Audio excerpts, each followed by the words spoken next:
اقرار صاحب جو ہیں وہ ARY کے اینکر ہیں، وہ مختلف جو جعلی عاملین ہیں ان کو ایکسپوز کرتے ہیں۔ یہ اچھی بات ہے، بڑی جرت کی بات ہے، اپنی جان کو خطرے میں ڈال کر کسی کو ایکسپوز کرنا یہ بڑی جرت کی بات ہے، اس بات کو تو ہمیں سراہنا چاہیے۔ آج کے درس کا مقصد نہ کسی کی حمایت اور نہ ہی کسی کی مخالفت، بلکہ اصل بات کو بیان کرنا ہے۔ اب ہم اسے بھی جانتے ہیں، خطیب کو وہ بڑی تسبیح لے کر مائک کے سامنے جو دم کر رہا ہے، بڑی بڑی پھونکیں مارتا ہے، اور کسی کی آنکھ سے چین نکلتی ہے، کسی کی آنکھ سے موتی نکل رہے ہیں، کسی کے منہ سے کیلے اور سوئی نکل رہی ہیں آنکھوں سے، تو بعض لوگ یہ تاثر دیتے ہیں کہ یہ تو کوئی بہت بڑا اللہ کا ولی ہے، بڑی کرامتیں دکھا رہا ہے۔ تو آج اس بات کو سمجھنا ہے کہ اللہ کا ولی کسے کہتے ہیں۔ اس بات کو بیان کرنے سے پہلے یہ بھی سمجھ لیجئے، جو لوگ میجک دکھاتے ہیں، میجک کے جو پروگرام ہوتے ہیں بڑے بڑے، آپ نے دیکھا ہوگا کہ وہ کتاب سے کبوتر نکال دیتے ہیں، ان کے پاس ٹیکنیک ہوتی ہے، ٹرک ہوتی ہے، جس سے وہ آپ کے سامنے میجک پیش کرتے ہیں، آپ سمجھتے ہیں کہ بہت بڑا جادو ہے، حالانکہ اس کا تعلق جادو سے بولیے نہیں ہوتا ہے۔ شریعت مطہرہ میں اللہ کا ولی کون ہے؟ اللہ نے ارشاد فرمایا الذین آمنوا وکانوا یتقون، اللہ کا ولی وہ ہے جو ایمان لانے کے بعد تقوی اور پرہیزگاری اختیار کرتا ہے۔ یہ سورہ یونس ہے، اس کی آیت نمبر جو ہے وہ 63 ہے۔ اور 62 نے فرمایا الا ان اولیاء اللہ لا خوف علیہم ولا هم یحزنون، جو اللہ کے ولی ہیں انہیں نہ کوئی خوف ہے اور نہ ہی وہ غمگین ہوں گے۔ ان میں ان کی پہچان بیان کی ہے کہ اللہ کے ولی کی پہچان کیا ہے؟ الذین آمنوا وکانوا یتقون، اللہ کے ولی وہ ہیں جو ایمان لانے کے بعد تقوی اور پرہیزگاری اختیار کرتے ہیں۔ ایمان کی شے کا نام ہے، میں بار بار تذکرہ کرتا ہوں، اس جملے کو اپنے دل کی تختی پر نقش کر لیجئے۔ ایمان اس چیز کا نام ہے جس کا عقیدہ درست ہو، جس کی فکر درست ہو، یہ ایمان ہے۔ اور جس کا عقیدہ درست نہیں، جس کی فکر درست نہیں، وہ ظاہری بات ہے وہ مومن بھی بولیے نہیں ہو سکتا۔ اس کا ایمان اللہ پر ٹھیک ہو، فرشتوں پر ٹھیک ہو، قیامت پر ٹھیک ہو، آخرت پر ٹھیک ہو، عذاب قبر پر ہو، منکر قرآن نہ ہو، صحابہ کا منکر نہ ہو، ٹھیک ہے، شریعت مطہرہ کا انکار کرنے والا نہ ہو، اگر اس کا یہ ایمان ٹھیک ہے ان تمام باتوں تو اس کو ہم ایمان کہیں گے۔ ایمان کے بعد دوسرا جو درجہ ہے وہ ہے تقوی اور پرہیزگاری۔ کیا ہے وہ؟ تقوی اور پرہیزگاری۔ تقوی کسے کہتے ہیں؟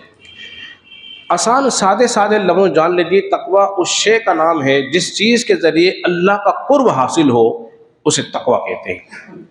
اب ایک چھوٹی سی مثال، یہ ہمارے ہاتھ، ہمارے کان، ہماری زبان، ہمارا پیر، انہی سے بندہ اللہ کے قریب بھی ہوتا ہے اور انہی سے اللہ سے بندہ دور بھی ہوتا ہے۔ ہر وہ چیز جو اللہ سے دور کر دے اسے چھوڑ دینی چاہیے۔ بہت آسان کر رہا ہوں، مشکل بات نہیں کر رہا۔ ہر وہ چیز جو بندے کو اللہ کے قریب کر دے اس کو اختیار کرنا چاہیے۔ اور آسان کر لیجئے، جو کام اللہ کو پسند ہو وہ کرنے چاہیے، جو کام اللہ کو پسند نہیں ان کو چھوڑ دینا چاہیے۔ اور یوں سمجھ لیجئے، جن کاموں کے کرنے کا اللہ نے حکم دیا ہے ان کو کرنا چاہیے، اور جن کاموں سے اللہ نے منع کر دیا ہے ان سے باز رہنا چاہیے۔ جب ان سے انسان ان باتوں پہ عمل کرتا ہے اسے کیا ہوتا ہے؟ اللہ کا قرب حاصل ہوتا ہے، اللہ کی معرفت حاصل ہو جاتی ہے۔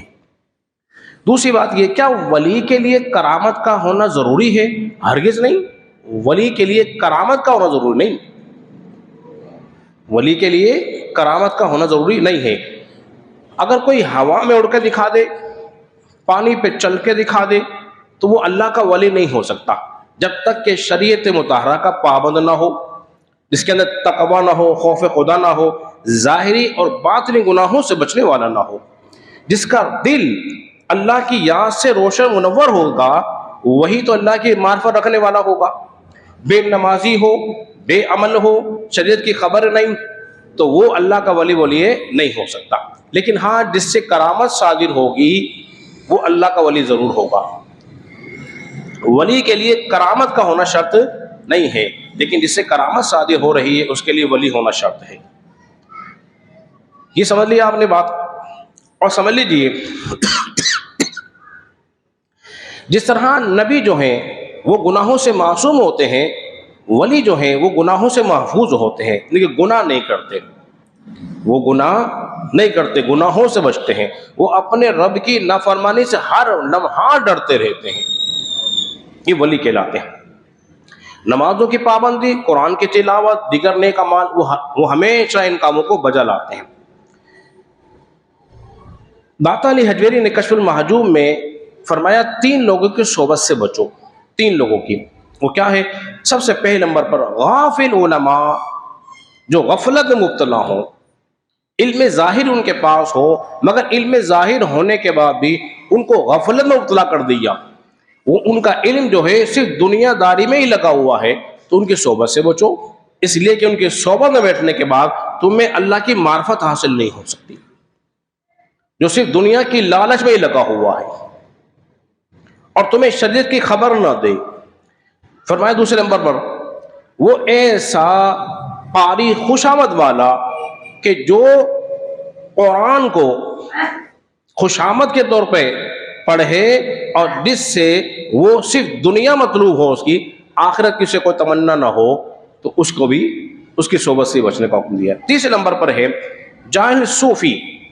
یہ جاہل صوفی جو بنے ہوئے ہیں، کسی نے کمبل اوڑھ لیا ہے، کسی نے چادر ڈال لی ہے، کسی نے بڑی بڑی مالائیں پہن لی ہیں اور چند مریدین بیٹھے ہوئے ہیں، اچھل کوئی کود کر رہا ہے، تو فرمائی جاہل صوفی ہیں تو ان کی صحبت سے ہی بچو، کیونکہ یہ ان کے صحبت بیٹھنے کے بعد تمہیں معرفت الہی حاصل نہیں ہو سکتی، کیونکہ یہ خود بے نمازی، نمازوں کی تعلیم اور نمازیں پڑھتے نہیں، قرآن کی معرفت نہیں، احکام اسلامی پہ ان کا عمل نہیں، تو پھر ظاہری بات ہے ان کی صحبت سے تمہیں نفع حاصل بولیے نہیں ہو سکتا۔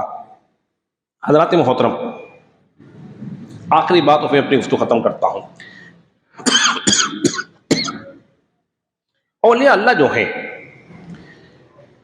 اپنی کرامات کو چھپاتے ہیں، نبی جو ہے اپنے معجزے کو ظاہر کرتے ہیں، ولی جو ہے اپنی کرامت کو چھپاتے ہیں، اور انبیاء جو ہے اپنے معجزہ کو ظاہر کرتے ہیں۔ آخری بات، بہت اہم بات عرض کر رہا ہوں، وہ یہ ہے کہ کرامت پر استقامت کو فوقیت حاصل، الاستقامت فوق الکرامت، استقامت جو ہوتی ہے وہ بہت اہم ہوتی ہے کرامت سے بڑھ کر، آپ سمجھ لیجئے۔ اس لیے کہ نبی پاک صلی اللہ علیہ وسلم نے ارشاد فرمایا تھوڑا عمل کرو لیکن مستقل مزاجی کے ساتھ کرتے رہو۔ کوئی صاحب کسی پیر صاحب کی خدمت بیٹھے نا، بایزید بستامی رحمۃ اللہ تعالی کے صحبت میں گئے اور کسی نے کہا کہ حضور والا 20 سال رہے تو میں نے کوئی کرامت تو دیکھی نہیں، آپ کی کوئی کرامت نہیں دیکھی، تو آپ نے فرمایا کیا شریعت کے خلاف کبھی کوئی ہمیں عمل کرتے ہوئے دیکھا ہے آپ نے؟ کہا حضور والا نہیں، فرمایا بس یہی کرامت ہے، یہی کرامت ہے کہ وہ اس کا ہر عمل شریعت کے عین مطابق ہوگا۔ امام شافعی فرماتے ہیں فقط فقیہ نہ بننا، صرف قیاس آریائیں کرتے رہے ہر مسئلے پر، فرمایا صوفی بھی نہ بننا، دونوں بننے، تو صوفی بھی ہو اور فقیہ بھی ہو، یعنی کہ تیرے پاس علم ظاہر بھی ہو، علم باطن بھی ہو، تب جا کے تو لوگوں کو نفع پہنچا سکتا ہے۔ اللہ رب العزت کے بارگاہ میں دعا کریں خالق کائنات ہم سب کو سمجھنے اور عمل پیرا ہونے کی توفیق عطا فرمائے۔